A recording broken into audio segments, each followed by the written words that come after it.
दर्शक बंधु यात्रा पार्टी रे बा यात्रा जगत रे एबे सब किछि ठीक ठाक नाही कारण प्रत्येक दिन किछि ना किछि कथा सामना को आसुची केतबे मालिक मानकर कलाकार सहित पड़ुनी केतबे बैठक करा जाउची केतबे कलाकार मान को बैन करा जाउची आ गोटे पटे स्वामी स्त्री मध्य यात्रा पार्टी रे किभली भाबे कली करचंती तार चित्र मध्य सामना को आसुची सेंती आ एक घटना घटची भोक उपास रे पड़िचंती पार्वती गणनाट्यर कलाकार माने आ 3 दिन हला से माने गोटे पंचायत ऑफिस रे पड़िचंती जाहाकु ने असंतोष मध्य सृष्टि होईची को जाउची पार्वती गणनाट्यर जो कलाकार माने अछंती सेमान को कहबा कथा हला पंचायत ऑफिस रे अपेक्षा करचंती किंतु मालिक जे थिले तांकर देखा नहीं मालिक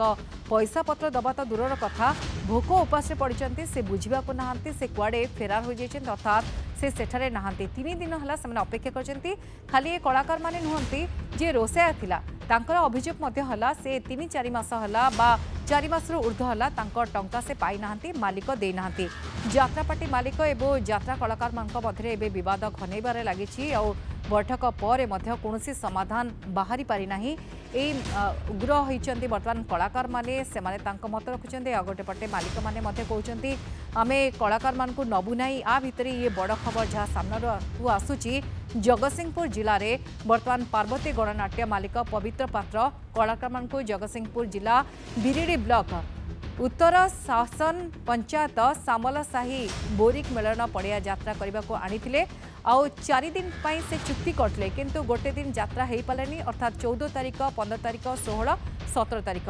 यही 4 दिन से चुक्ति करते 14 तारिख में विलंबित राति यात्रा पार्टी पहुंचवर 14 तारिख दिन यात्रा हो नाला किंतु 15 16 और 17 3 दिन धरी यात्रा पार्टी रे पहुंचला यात्रा कलाकार माने यात्रा है किंतु 3 दिन है सेमान अभियोग है पार्वती गणनाट्य मालिक पवित्र पात्र कलाकार मान को से पंचायत रे रखी कुआडे चली जाइछंती तांकर देखा दर्शन नहीं एमाने अपेक्षा करछंती भोक उपास रे पड़छंती टंका मध्य तांकर मिलु नाही खाइबा पीबा मध्य को नहीं सेमाने मध्य हंतसंत होचंती ए सब को नहीं आम रिपोर्टर जगतसिंहपुर दीप्ति महांती कथा होइचंती आसंतु सुनिबा सेमान रिएक्शन कर यात्रा मालिक और कलाकार मध्य विवाद जो लगी रही आम बारंबार नदी गोष्ठी खबर प्रसारण कर आज पहुंचू जगतसिंहपुर जिलार बिरिडी जो अच्छे उत्तर शासन पंचायत कार्यालय अच्छु आज आम खबर पाइलु दुखद खबर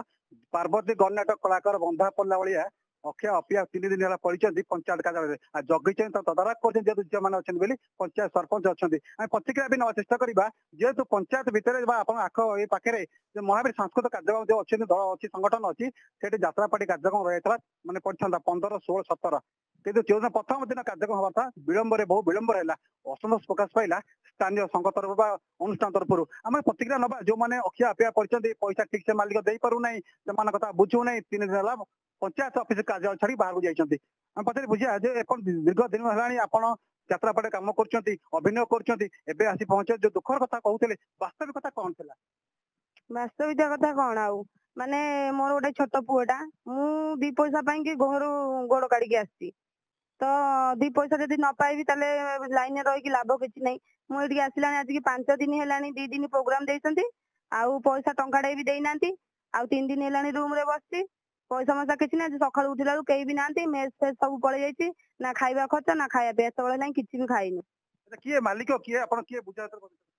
मते हम डांस गोटे पिला डाकी देला मालिक मते डाकी ना गोटे पिला डाकी देला किन तांको तो पैसा मिली मते कम मिलियो केते मास पैसा आपण परिश्रम केते मास पैसा पाइछन मु एडी 5 दिन पड़ी रहनी 5 दिन रो पैसा किए दबो मते मोर छोट पिला अछि मते तो पैसा दरकार ना फेन घर लोग कहबे जाइथिलु बाहर को पैसा काई हम कौन कहबी घरे मते पैसा दरकार पैसा आपण पाई पारु ना पेंडार अभिनय करछन आपण को पैसा जो अभिनय रे पैसा कलाकार मान को पैसा मालिक माने आदि लक्षपति हेचंती आपण किछि पैसा दोछन आपे पैसा खटिके पैसा न पाइबे द्वारस्थ कोठी हेबे की कौन करू जा भी हेले खटिचु माने पैसा हक नबु किछि न हेले थाना को जीव कौन करू सुनते जब पैसा न पाइबे से निश्चित न्यायालय आश्रय ने थाना को जी आप किसी पचारे बुझा जे आप दीर्घ समय बुलूले माने कौन अर्थात केमती कौन आप समस्या कौन रही मो समस्या तो बहुत जटिल प्लस पॉइंट होची आम आसी यात्रा पार्टी काम कर 3 दिन है आसिक पड़ी रहीचु पड़ी रहा भी आमको खाइया सका देना एपर्यंत है खाइबा भी आम पाइन आज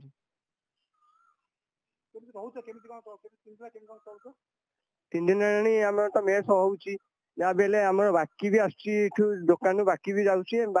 बाकी सौदा आम खाऊ रोसैया एपर्यंत पैसा पाइना 5 मास मालिक तो पवित्र पात्र अच्छा पैसा पेमेंट कर ସେଇଟା ଆମେ ତ କହିପାରିବୁନି। ଆପଣ କଳାକାର ହିସାବରେ ମୁଁ ଏତିକି ପଚାରିବାକୁ ଚାହିଁବି, ଜାଣିବା ପାଇଁ ଚାହିଁବି, ଆପଣଙ୍କର ଯୋଉ ବରିଷ୍ଠ କଳାକାର ଅଛନ୍ତି ନରିପଣ୍ଡା କଥା କୁହନ୍ତୁ, ଆପଣଙ୍କର ରହିଛି ଏ ଯୋଉ ପଣ୍ଡା ଆପଣଙ୍କର ରହିଛି ବିଭିନ୍ନ କାର୍ଯ୍ୟକ୍ରମ କରୁଛନ୍ତି, ତାଙ୍କୁ କହୁଛନ୍ତି ବିଦା କରିଦେବ କହୁଛନ୍ତି, ସେ ତ ଆମ ନୂଆ କଳାକାର ସୃଷ୍ଟି କରିବୁ, ପୁରୁଣା କାଳକୁ ବିଦା କରି ନୂଆ କାଳ ସୃଷ୍ଟି କରିପାରିବୁ, ଆପଣ କେମିତି ବାପି ପଣ୍ଡା କହୁଛନ୍ତି ବିଦା କରିଦେବୁ, ଏ ଘଟଣା ଆପଣ କେମିତି ମନରେ ଆସୁଛି? ସେମିତି ତ କିଛି ନାହିଁ, ସେମିତି ଆଉ କିଛି ନାହିଁ। ଆମେ ତ ଚାହୁଁଛୁ ଯେ ଆମ ନନା ଆମ ପାଖରେ ରହିବେ, ନରି ପଣ୍ଡା ବି ଆମ ପାଖରେ ରହିବେ, ମୁଁ ସେଇଟା ଚାହୁଁଛି। ସେ ତ କହୁଛନ୍ତି ବିଦା କରିଦେବୁ, ଯଦି କହୁଛନ୍ତି କେମିତି ଲାଗୁଛି କଳାକାରକୁ ବିଦା କରିଦେବେ, ତାହେଲେ ଆପଣଙ୍କୁ କାଲି ସକାଳେ କାହିଁକି ବିଦା ନ କରିଦେବେ? କାଲି ସକାଳେ ଯାତ୍ରାଟି କଣ କେମିତି ହବ?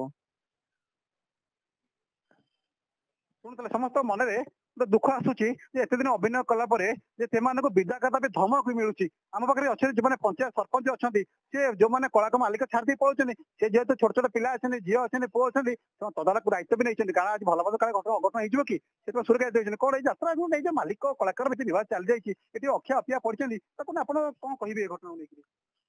ଘଟଣାକୁ ନେଇକି ଶୁଣନ୍ତୁ, ଆମେ ତ ତା ଭିତରେ ପଶିବା କଥା ନୁହଁ, ଆମେ ସେ ବିଷୟରେ ଜାଣିନୁ, ଆମେ ରାଜନୀତିଆ ଲୋକ, ମୁଁ କୋଉ ଯାତ୍ରାକୁ ଯାଏ ନାହିଁ। କିନ୍ତୁ ଆମର ଏଠି ଯେତିକି ବର୍ତ୍ତମାନ ହେଇଛି, ରାଜଧାନୀ ଆର ବର୍ଷ ଆସିଥିଲା,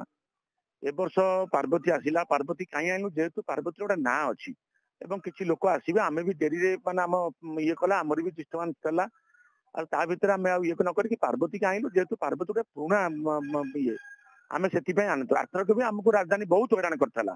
କିନ୍ତୁ ତାପରେ ବି ଆମେ ପବିତ୍ର ବାବୁ ଗଲୁ। ପବିତ୍ର ବାବୁ ପ୍ରଥମେ ଆମେ ଯେତେବେଳେ ଗଲୁ, ଆମ କହିବା କଥା କଣ, ମୁଁ ଯାଇନଥିଲି, ଆମର ଯୋଉ ପ୍ରେସିଡେଣ୍ଟ ମାନେ ଯାଇଥିଲେ, ପ୍ରଥମେ ପବିତ୍ର ବାବୁ 4-5 ଲୋକ ବସିଥିଲେ। ଆମର ଜଣେ ପହଞ୍ଚିଲା, ଆଜ୍ଞା ଆମେ ଏମିତି ଆସିଥିଲୁ ପାର୍ଟିକି ଆଡଭାନ୍ସ କରି ବୋଲି, ନା ଅଫିସ କି ଯାନା, ଅଫିସ ବନ୍ଦ ଅଛି। ତା ପିଲାଟାକୁ ଯୋଉ ଡାକିଲେ, ଆଉ ତାର ଯୋଉ ମା ଭଉଣୀ ସେଠି ଶୋଧୁଥାନ୍ତି, ଏମାନେ ଶୁଣୁଥାନ୍ତି, ଏମାନେ ଆସିକି କହିଲେ ଯେ ପବିତ୍ର ବାବୁ ଆମକୁ ରୋଲ ଦେଖଉଛନ୍ତି। ଗୋଟେ ସାଧାରଣତଃ ଆପଣଙ୍କ ପିଅନ, ତାର କଣ ମା ଭଉଣୀ କଣ, ତମେ କଣ ଯେତେବେଳେ ଯାଅ ତା ମା ଭଉଣୀ ସବୁ ନେଇଯିବ? ଏଇଟା ଗୋଟେ କଣ ମାଲିକର ଧର୍ମ? ଆଚ୍ଛା, ଯଦି ତମେ ତାର ମା ଭଉଣୀ ନେଲ, ଗୋଟେ ଭଦ୍ରଲୋକ ଆମେ ସବୁ ଯାଇଛୁ, ତମେ ଆମରି ଆଗରେ ତାଙ୍କ ମା ଭଉଣୀ ନେଲ? ସେଠୁ ଆମେ ଆସିଲା ପରେ ଆମେ ଜାଣିଲୁ ଯେ ପବିତ୍ର ବାବୁ କେଡେ ବଡ ଅଭଦ୍ର ଲୋକ। ସେଠୁ ଆମେ ଆଲୋଚନା ସମସ୍ତେ ଆସି କଲେ, ମୁଁ କହିଲି ଛାଡ, ଆମ ଯାତ୍ରା କଥା ଆମେ ବୁଝିବା। ସେ ତାଙ୍କ ପିଅନକୁ ଶୋଧିଲେ ଆମର କଣ ଦରକାର ଅଛି। ଫାଷ୍ଟ ଆସି ପହଞ୍ଚିଲେ, ମୁଁ ତାଙ୍କୁ ଯେତେବେଳେ ଗଲି ପଡିଆକୁ, ମୁଁ ମନା କରୁଛି ଯେ ତମେ ଆଲାଉନ୍ସ କର ନାହିଁ ଯାତ୍ରା କରିବ ବୋଲି, ତମ କଳାକାର ଆସିନାହାନ୍ତି, ତମେ ଏବେ ଗୋଟାଏ ବେଳେ ଆମକୁ ଆସିକି ରିକ୍ୱେଷ୍ଟ କଲ ଯେ 40,000 ଟଙ୍କା ଦିଅ, ଆମ କଳାକାରଙ୍କୁ ପଠେଇଲେ କଳାକାର ଆସିବେ, ନହେଲେ ପଇସା ପାଇନାହାନ୍ତି ବୋଲି ଆସୁନାହାନ୍ତି। ଇଏ ବଢିଆ ଦୁଃଖ ଆଉ କଣ ଅଛି ସଂସାରରେ।